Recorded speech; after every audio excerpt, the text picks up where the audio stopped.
Welcome back to Intro to Philosophy 1010. In this video, I'll be going over George Berkeley's article, A Treatise Concerning the Principles of Human Knowledge. So, this is the third fundamental question in our book, Four Fundamental Questions. What can I know? What is it possible for a human being to know? So, we skipped the reading by John Locke, so we're going from Descartes to Berkeley.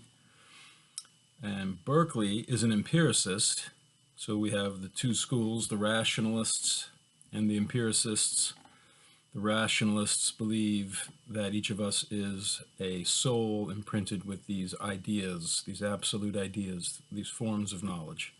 And the empiricists think there are no such abstract, absolute ideas, like the idea of perfect equality that Plato talked about in the Phaedo. Empiricists say, if it's real, it must be rooted to some sense perception, a sight or a sound, or a taste or a touch, or whichever one of the five I left out. So Berkeley is an empiricist, but he does not believe in matter. He does not believe in unthinking substances existing outside of a mind. There's only two things in existence for George Berkeley: ideas and the minds that perceive them. So he's an empiricist who doesn't believe in matter. It's called idealism, but he doesn't believe in Plato's kind of absolute ideas. He thinks this is the only world, and there is no spiritual world beyond this world. This world is, however, the mind of God. All the objects that we see, like this pen here, if all there are is ideas and minds that perceive them, and I can think of an idea, I'm thinking of a number. Guess what number I'm thinking of? It was 2. How come you couldn't see it in my mind, and yet I can see this? Is this an idea? It seems a lot different than the idea in my mind, and Berkeley would say, well, this is the idea in God's mind, so it exists whether a human is observing it or not, because God's always observing it, it exists in God's mind. But the idea that there could be something existing outside of a thinking mind is a manifest contradiction, is the words he'll use. So I'll just read a few selections from this. It's a pretty long reading, and he just goes over his basic argument in a few different ways. So at the bottom of page 295, he says, he talks about the different sense perceptions. He says, thus, for example, a certain color, taste, smell, figure, and consistence, having been observed to go together, are accounted one distinct thing, signified by the name apple. Other collections of ideas constitute a stone, a tree, a book, and the like sensible things, which, as they are pleasing or disagreeable, excite the passions of love, hatred, joy, grief, and so forth. But besides all that endless variety of ideas or objects of knowledge, there is likewise something which knows or perceives them and exercises diverse operations, as willing, imagining, remembering about them. This perceiving active being is what I call mind, spirit, soul, or myself, by which words I do not denote any one of my ideas, but a thing entirely distinct from them, wherein they exist, or, which is the same thing, whereby they are perceived, for the existence of an idea consists in being perceived. So that's the two things, ideas and the minds that perceive them. But notice up at the top of page 296 where he said, what is an apple? An apple is just a collection of ideas. A taste is an idea. It's a sensation. Color, the texture of it. If you add up all those ideas and you're used to seeing them in that same sequence combined together like that, then you have what you call an apple. A tree is a series of other ideas that are combined together. Everything is made out of ideas. What Lucretius would say, everything is made out of atoms. George Berkeley would say, yeah, well, maybe, but those atoms are ideas in the mind, and they don't exist outside of a mind. There is no matter. There's only ideas. So, however, he says up here, these ideas could combine to form a stone, a tree, a book, and the like sensible things, which, as they are pleasing or disagreeable, excite the passions of love, hatred, joy, grief, and so forth. So, ideas can excite the passions. Later he's going to say that ideas are passive, they have no effect. on anything. They can't act on each other or anything else. Well, if that's so, then how, he'll say that they cannot act on the mind, and yet it seems that ideas can affect the mind. If you have an idea of something, like, oh, I've got the idea that someone's outside trying to steal my car, even if it's not true, that idea would seem to me to be able to affect my mind. It can trigger these emotions, these passions. Unless you argue that those passions are just ideas, well, then what is a mind if it isn't your sense of self? So we'll get into some of these things. One of the discussion questions is, on page 307, number 2, many people find Berkeley's argument disturbing. Where is the flaw in his argument, if there is one? One of the potential flaws is this difference between ideas and minds. It's hard to see where they can contact each other. For Descartes, he had the same problem. A soul is entirely distinct from a body. Well, if that's the case, how do they interact? How does your soul tell your hand to move? And when you put your hand over fire, how does that transmit to your soul, to your mind, that you're feeling pain? Where's this connecting point? He tried to reduce it to the pineal gland, but that didn't explain it. It's still a material substance. The soul is still an immaterial, unextended substance. Where's the contact point? Well, similarly for George Berkeley, where's the contact point between minds and the ideas that they perceive? If an idea can only be like an idea, which is something that he says on page 297, paragraph 8, I'll just read this one. But, say you, though the ideas themselves do not exist without the mind, yet there may be things like them, whereof they are copies or resemblances, which things exist without the mind in an unthinking substance. I answer, an idea can be like nothing but an idea. A color or figure can be like nothing but another color or figure. So the main sentence there I want to focus on now is, an idea can be like nothing but an idea. If that's the case, how do minds create and perceive ideas? Where's the contact point between minds and ideas? That's one of the potential flaws, but what I was just reading there on page 297 about an idea can be like nothing but an idea, it's going to lead us to this next discussion question. On page 307, number 3, why does Berkeley reject the distinction between primary and secondary qualities? Explain. So we're skipping discussion question 1, which is compare Berkeley to Locke, because we skipped Locke. But Locke was talking about this distinction between primary and secondary qualities of matter. That's why we skipped Locke for the most part. So we'll get into that now. Why does Berkeley reject this distinction? So here's the distinction. Well, I'll just read it. So continuing in paragraph 8 here, he says, all right, I answer, an idea can be like nothing but an idea. A color or figure can be like nothing but another color or figure. If we look, but never so little, into our thoughts, we shall find it impossible for us to conceive a likeness except only between our ideas. Again, I ask whether those supposed originals or external things of which our ideas are the pictures or representations be themselves perceivable or no.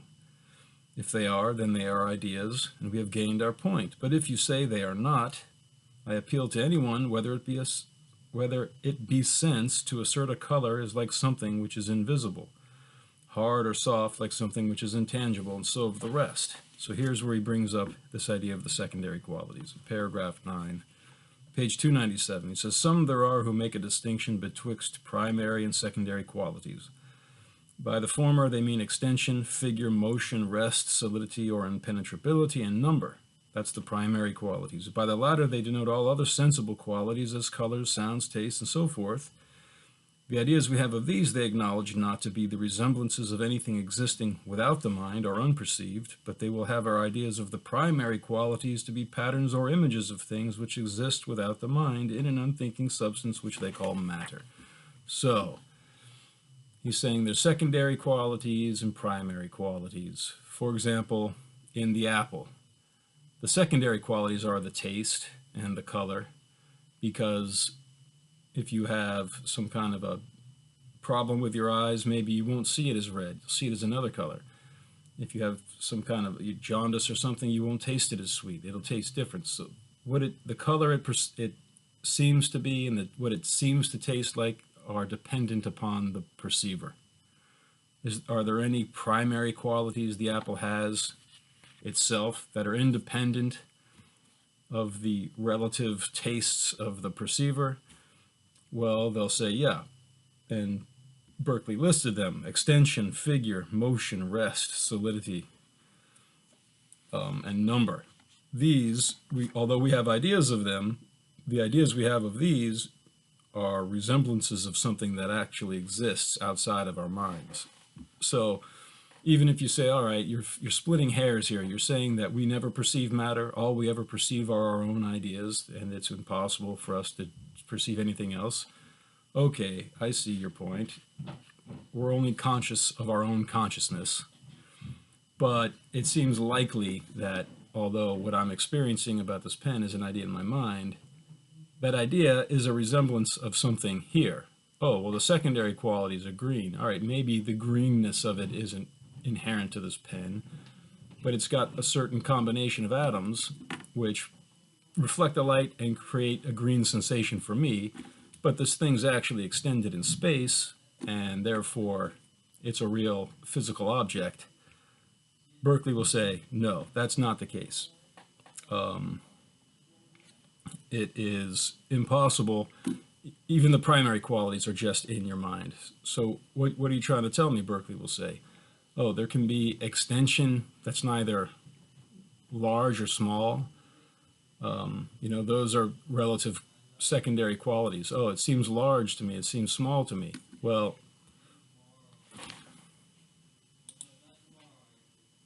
okay, oh, excuse me there. All right, there's just some noise upstairs and I was trying to block that out, but it won't be entirely possible. So if you look on page 298, paragraph 11, again, great and small, swift and slow are allowed to exist nowhere without the mind, being entirely relative and changing as the frame or position of the organs of sense varies. The extension, therefore, which exists without the mind is neither great nor small, the motion neither swift nor slow. That is, they are nothing at all. But, say you, they are extension in general and motion in general. Thus we see how much the tenet of extended movable substances existing without the mind depends on the strange doctrine of abstract ideas. So, swiftness and slowness are subjective opinions. What seems fast to somebody will seem slow to another person. So those can't be primary qualities. Those are secondary qualities. The primary qualities is what? Extension in general. It's neither fast, it's neither large or small. Notice, says George Berkeley, how that seems like Plato's theory. He doesn't mention Plato's name, but that's what he's talking about. Plato's theory of these absolute ideas. Objects that are extended in space are participating in the idea of extension. Anything that has any extension in space, says Plato, has that extension in space because it participates in the absolute idea of extension. Berkeley says there's no such thing as these absolute ideas. There's ideas that you have in your mind, and the physical objects around you, those are ideas in God's mind. Other than that, there are no ideas like Plato had in mind, because Berkeley is an empiricist. So he doesn't believe in what the rationalists believe in these absolute abstract ideas. So that is why Berkeley rejects the distinction between primary and secondary qualities of matter. He doesn't believe in matter at all. There's nothing outside of the mind other than ideas. And there's no way to separate the primary qualities from the secondary qualities in our imagination. He's saying, try to conceive of extension without giving it some actual length. Try to think of an object moving through space without seeing a shape and giving it some kind of a color. It's impossible in our minds to separate the primary and secondary qualities. So he's saying if the secondary qualities are admitted to exist only in our mind, and if they're inseparable from the so-called primary qualities, then they too must exist only in our mind. And he goes through a bunch of different arguments to make that point. Okay, and another point on page 300, which we saw Descartes use, is the idea of dreams. In the middle paragraph 18. He says, I say it is granted on all hands, and what happens in dreams, frenzies, and the like puts it beyond dispute, that it is possible we might be affected with all the ideas we have now, though there were no bodies existing without resembling them. Hence it is evident the supposition of external bodies is not necessary for the producing our ideas, since it is granted they are produced sometimes and might possibly be produced always in the same order we see them in at present without their concurrence. So, to make a long story short, because we can dream about material objects that don't actually exist outside of our mind, it's possible that that's what we're always doing when we experience so-called material objects. All right, so paragraph 19 on page 300, he says, but neither can this be said, this idea of external bodies exciting the ideas in our minds. For though we give the materialists their external bodies, they by their own confession are never the nearer knowing how our ideas are produced, since they own themselves unable to comprehend in what manner body can act upon spirit, or how it is possible it should imprint any idea in the mind. So, how does matter interact with mind? That's a ancient philosophical question. Is mind different than matter? The materialist philosophy is that somehow mind is a byproduct of matter. Combine atoms in a certain way and you'll have mind. Although that's never been proven to be the case, what exact combination of atoms is it that sparks consciousness? And is it a biochemical byproduct of material interactions? Well, where's the actual connection point where matter becomes consciousness? That's the problem to point out. And since body can act, the materialists own themselves unable to comprehend in what manner body can act upon spirit, that problem that he points out with the materialists also points to a problem in Berkeley's own philosophy. So that leads us back to page 307, discussion question 2. Many people find Berkeley's argument disturbing. Where is the flaw in his argument, if there is one? So I touched on this already, and I'll just mention it here again. He is saying that mind and ideas are totally different things. So on page 302, paragraph 25, he says, all our ideas, sensations, notions, or the things which we perceive, by whatsoever names they may be distinguished, are visibly inactive. There is nothing of power or agency included in them. So that one idea or object or of thought cannot produce or make any alteration in another. To be satisfied of the truth of this, there is nothing else requisite but a bare observation of our ideas. So he's saying ideas are totally passive and inert, and they're not the cause of anything. So what causes ideas? Minds cause ideas. On page 302, paragraph 27, a spirit is one simple, undivided, active being. As it perceives ideas, it is called the understanding, and as it produces or otherwise operates upon them, it is called the will. Hence there can be no idea formed of a soul or spirit, for all ideas, whatever, being passive and inert, they cannot represent unto us by way of image or likeness that which acts.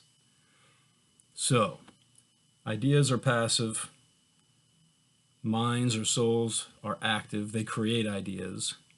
And because an idea can be like nothing but another idea, we can have no idea of what a self or a soul is. He calls it a simple, undivided, active being. So simple means not compounded. It's not a chemical combination. It's its own unique, evidently unextended entity that you can form no perfect encompassing idea of what it is. You can have an idea called mind, but he's saying it doesn't really reveal to you what you're talking about. I have this idea of a pen, and that's what it is. This pen is an idea. It's an idea in God's mind, he'll say. An idea of sense, he says on page 303. I'll read a little bit about the difference between ideas of sense and ideas of the imagination. But right now I'm trying to focus in on what it seems to be a flaw in Berkeley's argument here. So one flaw I think I see is that ideas are totally passive and they can't cause anything to happen. And yet it seems to me that ideas do cause things to happen. If you have an idea, you know, like I mentioned before, oh, I have an idea someone's stealing my car out on the street, that can cause me to get up and go check that out. So I don't know why he seems to be so intent on saying ideas are totally passive and only minds are active. And then the other point is this, and I mentioned it before, if minds are totally different than ideas, and if nothing can be like an idea but another idea, which he said on page 297, an idea can be like nothing but an idea in paragraph 8 there, where's the contact point between ideas and minds? If minds create and contain ideas, how is it that an idea doesn't just float right through a mind? Because they're different types of substances. A mind is a substance. It's a simple, undivided, active, thinking substance, just like Descartes said. A mind is an unextended thinking substance. It seems to be what Berkeley is saying here. Descartes said matter is unthinking substance extended in space. That's what Berkeley's rejecting. There is no such thing. There's only ideas. But okay, how do these active minds touch these passive ideas if they're so entirely different species of being? That seems to be another potential flaw that I see. There may be others. If that's one of the questions on the exam and you choose it, again, my main criteria is that you've read the text and you can draw upon some short, pertinent quotes to show me why explain your interpretation of what, in this instance, would be a flaw in Berkeley's argument. All right, so although there's no discussion question and therefore no exam question about this difference between ideas of sense and ideas of imagination, I will talk a little bit about it. On paragraph 29, page 303, he says, but whatever power I may have over my own thoughts, I find the ideas actually perceived by sense have not a like dependence on my will. When in broad daylight I open my eyes, it is not in my power to choose whether I shall see or know, or to determine what particular objects shall present themselves to my view, and so likewise as to the hearing and other senses. The ideas imprinted on them are not creatures of my will. There is therefore some other will or spirit that produces them. The ideas of sense are more strong, lively, and distinct than those of the imagination. They have likewise a steadiness, order, and coherence, and are not excited at random, as those which are the effects of human wills often are, but in a regular train or series, the admirable connection whereof sufficiently testifies the wisdom and benevolence of its author. So the constancy, the seeming solidity of this kind of an idea, which is so much more permanent than the fleeting ideas of my imagination, are due to the power of the mind of its author, which is God. Now, the set rules or established methods wherein the mind we depend on excites in us the ideas of sense are called the laws of nature, and these we learn by experience, which teaches us that such and such ideas are attended with such and such other ideas in the ordinary course of things. So, what are the laws of nature that determine how these material objects, so-called material objects, act? And they're not material objects, they're ideas of sense in God's mind. So if I drop it, and it falls. Newton would say it's the law of gravity. Berkeley would say, no, this is just an idea in God's mind, and when you drop this idea out of your hand, it falls. That's just the way things work. Why? Because that's the way God thinks. That's the way the ideas in God's mind work. And if you've experienced the way ideas arrange themselves and what sequence they arrange themselves in often enough, you'll discern what we can call laws of nature. It's just the way God does things in his mind. That's what he'll say. It's not that there's these absolute ideas that reason can apprehend, which will then reveal to us unchanging universal principles that govern everything. That's what Plato would say, the idea of the good, all of the other ideas, like the idea of tree, the idea of beauty, the idea of equality, any idea you can have are contained in the idea of the good, and it's this kind of a architectural blueprint for creation. Berkeley would say there aren't one set of absolute spiritual ideas that God uses to create these material ideas.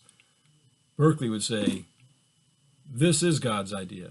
God doesn't have another idea of the perfect pen, of which these are all shadows. God has a bunch of ideas of what a pen could be. You know, this is God's idea of a pen, this is God's idea of a pen. There's not some one perfect idea in God's mind. Berkeley's not a dualist, he's an empiricist. You could say he's a dualist in the sense that he believes there's ideas in the minds that perceive them, and they're two totally different types of entities. There is a kind of dualism there, but he doesn't believe in a separate spiritual world of which this material, so-called material world's a shadow. This is the world, this is God's mind. And these are the ideas in God's mind, which are similar to the ideas in our imagination in the sense that they only exist because they're being perceived as ideas in a mind. Okay, so that will be it for George Berkeley, and the next reading will be David Hume, an inquiry concerning human understanding. So he's also an empiricist, though he doesn't believe in minds, he just believes in sense perceptions. They're not unified or being perceived by any single mind like Berkeley would believe. Okay, so we'll come back with David Hume.